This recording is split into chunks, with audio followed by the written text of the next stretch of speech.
제가 가끔 오후 예배, 다른 교회에 헌신 예배 말씀 전하러 가면 우리 성도님들을 격려하려고 이런 말을 하며 시작할 때가 있습니다.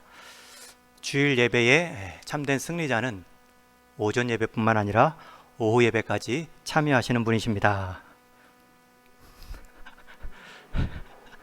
특히 이런 추석 명절 연휴 부르시는 곳 많으실 텐데 또 하나님 앞에 성도들과 함께 예배 참여하시려고 오후까지 지키신 여러분들이 오늘뿐만 아니라 주일 예배에 참된 승자이시다. 저는 그렇게 격려하는데 여러분들도 같은 마음으로 격려합니다. 한 또 우리 은퇴 장로님이 다리도 못 펴시는데 원로실에 앉아 계신 것보다 장의자의 다리를 펴고 앉는 것이 편하시다고 올라오시는 모습을 보면서 오후 예배를 지켜야 될 분들은 안 지키니 오후 예배 좀 안 지키시고 편하게 좀 쉬셔도 될 분들이 지키시는구나, 그런 마음이 들었고요. 또 여러분들이 오후 예배를 지키셔야 닮는 분들이 한 분씩 늘어납니다. 조금만 더 인내하시고 예배 잘 지켜나가시고, 오늘 오후 예배 참여하는 데 있어서 또 오늘 점심 맛있게 드셨죠? 파김치가 아주 인상적이었는데, 어제 오전에 제가 교회를 왔는데 주방에 불이 켜져 있고 우리 봉사부장님, 차장님 두 분 권사님이 파를 다듬고 있는 거예요. 그 많은 파를 직접 다듬고 계시더라고요. 다듬은 파를 살 수도 있는데 조금 예산 아끼고 반찬 더 하시려고 파를 다듬고 있는데, 두 분이 다른 분 도움 없이 파 까는 모습을 보며 제가 당장 이 팔을 거두고 장화를 신고 팔을 좀 까는 걸 도와드리고 싶었는데, 저는 말씀을 까야 되기 때문에 토요일 날 제 목양실에 올라와서 말씀을 계속 캐내었습니다. 그 수고로 우리가 또 오늘 점심 맛있게 했다 기억하시고, 오늘 여러분들이 드려지는 이 예배, 추석 오후의 예배, 또 우리 먼 곳에서 오신 우리 자녀분들 오후 예배까지 참여해 주시니까 제 말씀 나누는데 힘이 됩니다. 우리가 예수님을 믿는다는 것은 참된 생명의 근원과 연결된다는 뜻입니다. 다시 한번 강조합니다. 우리가 예수님을 믿는다는 의미는 참된 생명과 연결되는 사건입니다. 예수님은 스스로를 소개하실 때 내가 곧 길이요 진리요 생명이라 말씀하신 적이 있습니다. 길이라는 표현은 과정, 방법이죠. 여기 방법이 있다. 그 방법은 진리다, 참되다. 그런데 그 방법의 결과는 무엇이냐? 생명입니다. 여기서 말하는 생명은 육신의 생명이 아닙니다. 목숨보다 더 큰 의미입니다. 육신의 호흡은 끝날 때가 있지만 예수님과 연결된 생명은 끝나지 않습니다. 오히려 부활의 몸을 덧입을 때가 남았을 뿐입니다. 영적인 생활의 궁극적인 목표는 이 예수 그리스도의 생명을 얻어 더 그리스도를 닮아감으로 생명력을 폭발시키는 것이죠. 성령 충만함이라고도 말할 수 있습니다. 그런 생명력이 넘치는 모습, 그 관계를 오늘 에베소서 5장 말씀에서는 여러 하나님과 성도와의 관계, 또 성도 간의 부모와 자녀, 또 부부 간의, 또 종과 주인의 관계 안에 여러 생명력이 넘치는 관계를 설명하고 있습니다. 그 중에 오늘은 우리가 하나님과 성도와의 관계, 그 생명력을 누리는 법을 나눌 것인데요. 이런 전제하에 여러분들 주보, 우리 공과 나눔 칸에 있는 질문 따라 말씀 본문을 살펴보겠습니다. 다시 한번 또 말씀드리는데 잘 기록하셔서 연말에 제출하시면 분명한 시상이 있습니다. 우리는 하나님의 자녀로서 그리스도의 사랑을 서로 나누어야 합니다. 작은 1번 질문 같이 있습니다. 시작. 하나님의 사랑을 받는 자녀는 누구를 본받아야 합니까? 1절 말씀 답 같이 읽습니다. 시작. 그러므로 사랑을 받는 자녀같이 너희는 하나님을 본받는 자가 되고, 사랑을 주신 하나님을 본받는 자가 되고, 우리가 자녀는 부모를 닮는다라는 말이 있는데 이것은 영적인 진리입니다. 우리가 하나님의 사랑을 받았으면 닮아야 될 대상은 하나님이십니다. 우리가 성경 전체를 통해서 본받고 배워야 될 하나님의 성품들이 다양함을 알 수 있습니다. 하나님의 거룩하심, 하나님의 성별하심, 하나님의 사랑하심, 여러 성품들을 우리에게 교훈하시는데 그저 말씀으로만 교훈하지 않고 하나님은 이 땅에 그리스도를 보내주심으로 어떻게 닮아가야 되는지 실제 샘플을 예수님을 통해서 보여주셨습니다. 그래서 우리가 하나님을 닮는다는 말은 다른 말로 하면 그리스도를 닮는다는 뜻입니다. 실체 되신 그리스도, 우리가 잘 닮을 수 있도록 사람의 몸으로 하나님의 본성을 잃지 않고 오신 그리스도, 그분을 닮아가는 것, 우리 성도의 정체성, 자녀의 특징입니다. 2번 질문 같이 있습니다. 시작. 그리스도께서 우리를 어떻게 사랑하셨습니까? 2절 보면 2절도 같이 있습니다. 시작. 그리스도께서 너희를 사랑하신 것 같이 너희도 사랑 가운데서 행하라. 그는 우리를 위하여 자신을 버리사 향기로운 제물과 희생 제물로 하나님께 드리셨느니라. 한마디로 예수님의 사랑의 내용을 압축하면 희생입니다. 죽기까지 희생입니다. 제가 늘 강조하고 정의 내리는 것처럼 사랑의 정의는 자기 희생을 통한 타인 소생입니다.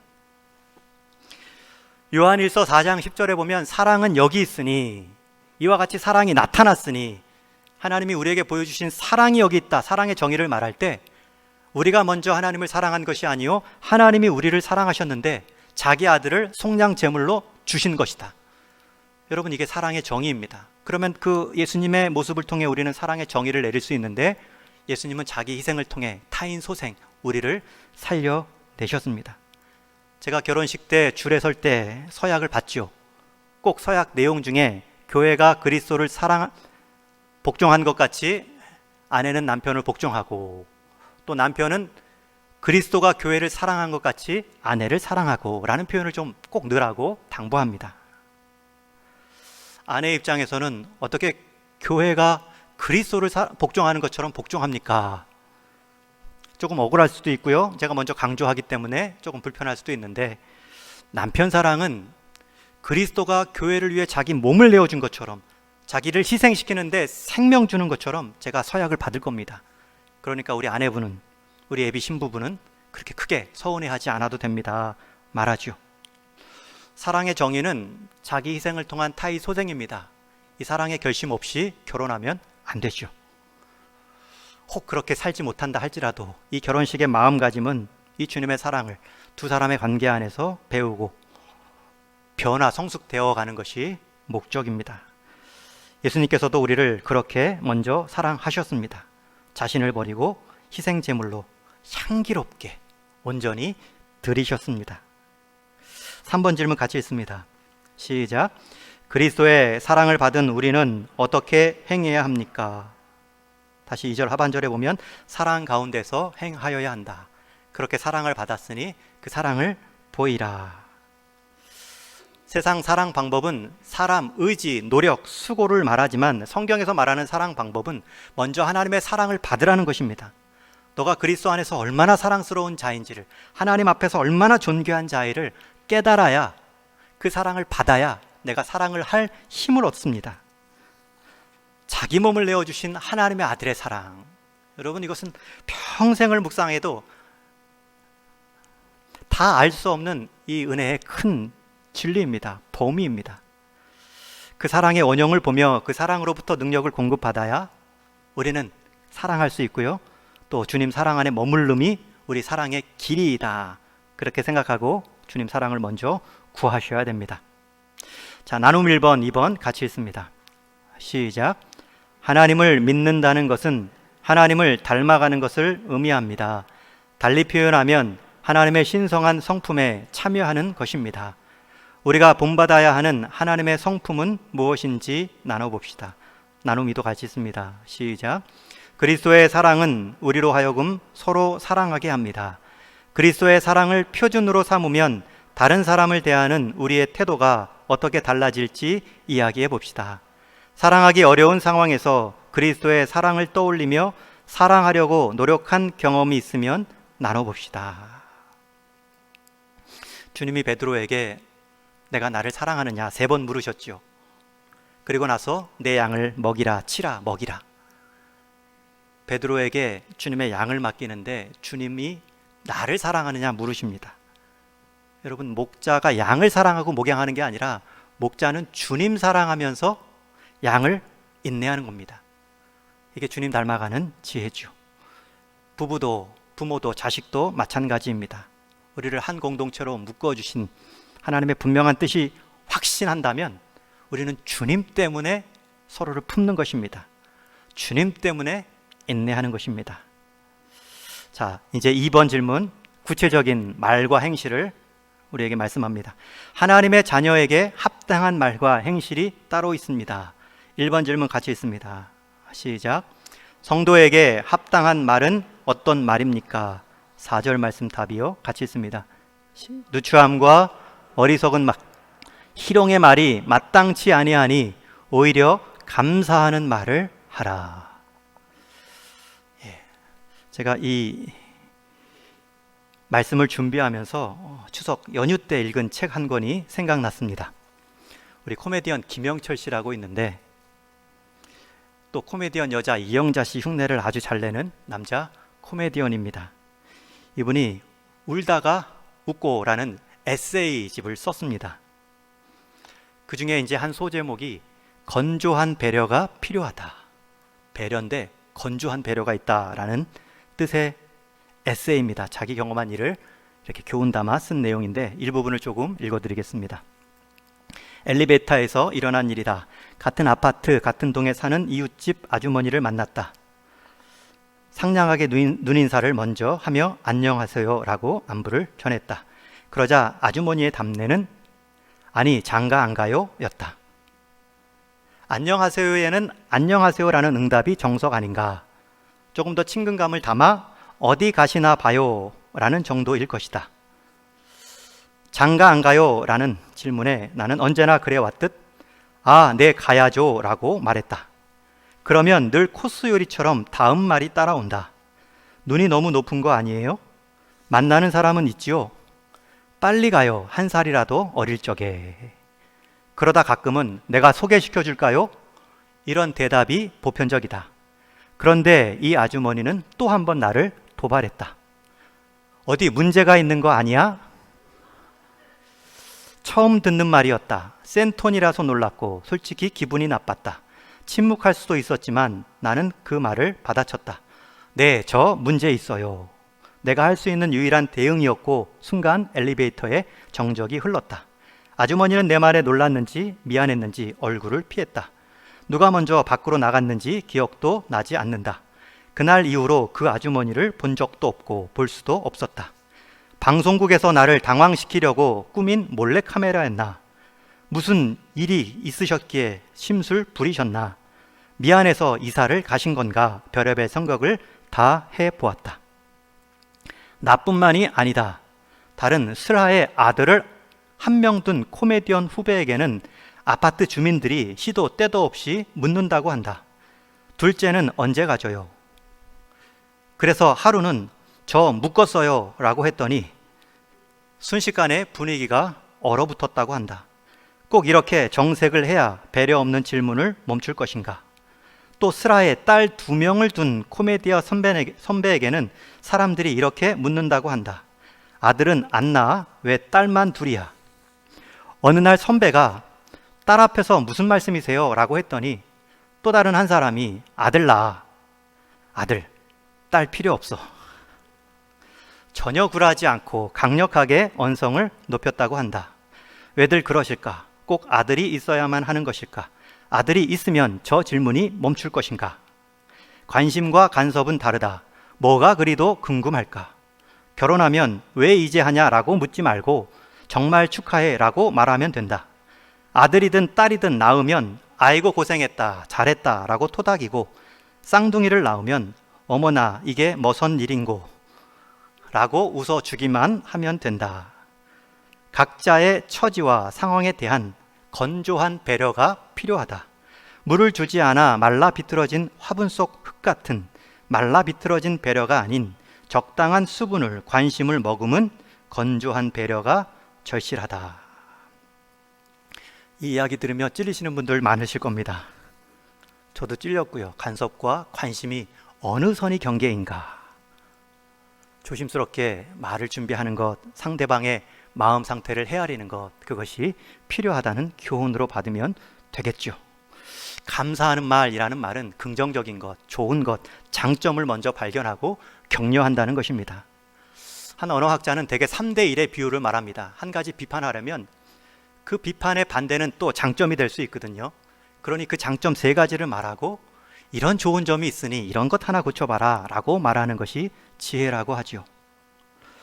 믿음은 들음에서 난다는 표현처럼 들려지는 말은 굉장히 중요합니다. 믿음은 들음에서 난다. 사람이 들어야, 말씀을 들어야 믿음이 생기는데, 말씀이 들리지 않고 말씀을 가리우는 세상 말이 먼저 들려지면 마음이 다치지요. 그래서 내가 하는 말은 중요합니다. 또 반대로 적용할 수도 있습니다. 남의 말에 그렇게 크게 평생 한을 남기듯이 닫지 마십시오. 원래 사람의 말은 가볍습니다. 생각 없이 하는 말을 나만 생각 담아서 깊게 담아두고 살지 마십시오. 말씀 오전에 나눈 것처럼 다 사람은 연약하죠. 연약함의 한 표현이겠구나. 그렇게 받고 그 사람이 깨달을 기회를 주면 되는 것입니다. 악하고 어리석은 말 이전에 감사, 긍정할 것, 장점, 좋은 점 먼저 보고, 그의 약점은 오히려 좋은 점이 너무나 세기 때문에 그늘같이 따라왔구나.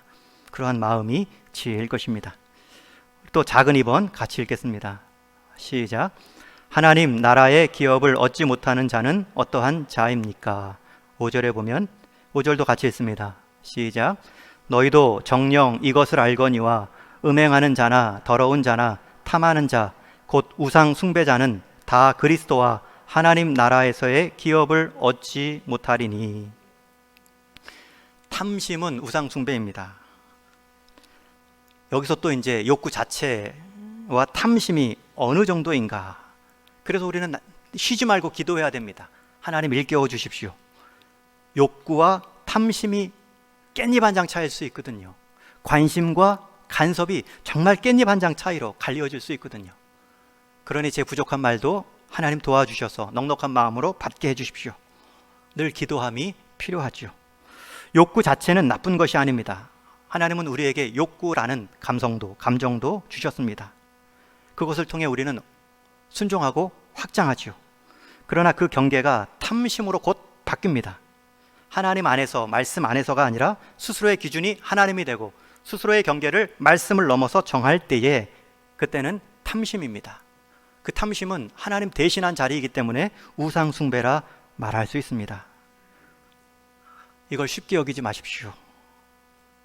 탐심을 분명히 하나님 나라 기업을 얻지 못하는 경고의 말씀으로 말씀하셨습니다. 내게 탐심이 없는가? 버리셔야 될 때 빨리 버리는 것이 지혜입니다. 우리 3번 질문 같이 읽습니다. 시작. 성도는 불순종의 아들들에 대해 어떤 태도를 보여야 합니까? 6절, 7절 같이 읽습니다.